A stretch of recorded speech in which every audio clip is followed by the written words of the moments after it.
file.txt. Once I touch that file.txt, right, let me run git init.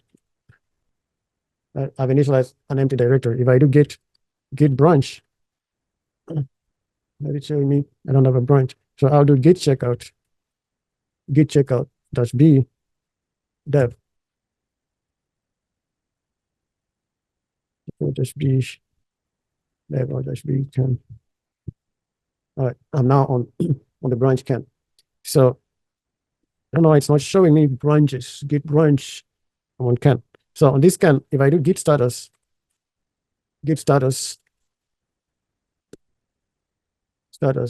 I just have one file, okay? One file to be committed. So let's say I do a git add. This is what you guys did, and then you did a git commit -m. You can do like a first commit. You did git commit, you committed. Then you did a git remote add. You did origin, and you did this. You went here. This is what I'd given you guys. You did git remote add, and you added that repo. You added that. So if you do a git remote -v, you'll see that I have that. Then if I do a git push to set upstream, we git push -u origin and like tell me permission denied. I know why. Git push origin. Yeah, I've signed in as a different user. Sorry guys. Setting, let me do it here. So that is signed it as a different user. So git branch, I've done that. I'm gonna make directory. I'm already in testing. I'm gonna ls, and there I don't have anything. I'm gonna touch file.txt, and I'm gonna echo hello to file.txt. Right. Hello to file.txt. Redirect. Okay. So if I do git status, I have that file. I can do git add. Then I can do git commit. -m, can do first. Then I can do git remote add origin is still here, origin that. So if I do a git push -u origin, so if I go here, this branch has been pushed up. Okay. If I do compare, there isn't anything to compare. Main and can are entirely different. Okay, commit histories. So I have two different, there's nothing to compare because the main branch, the different history, this one has a different history. So how do I fix this? So I want to go back. Your upstream branch is called main. So I want to make sure I create a branch called main. Okay. I want to create a branch called main and switch to it. Okay. So I will do git checkout -b main, because I didn't have a branch called main.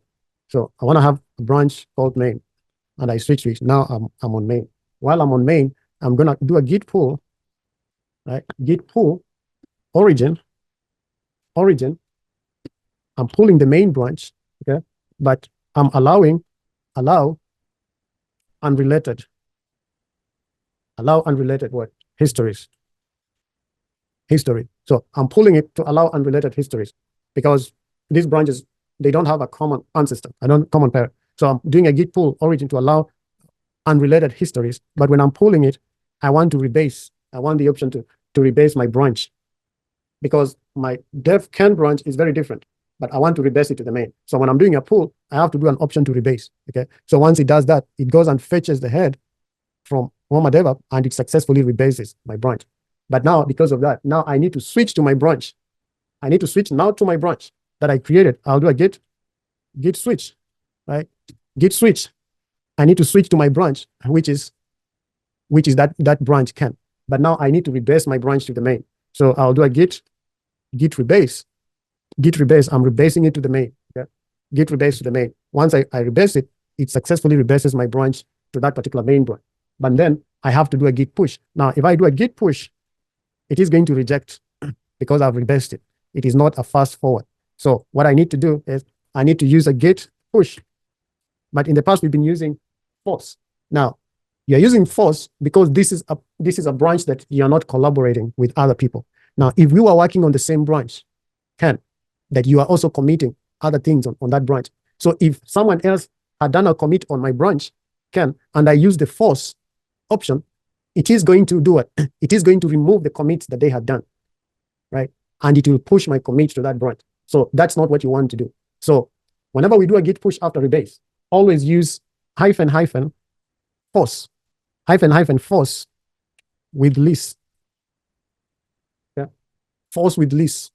This is a gracious command that will first check the branch in it will check the branch in GitHub.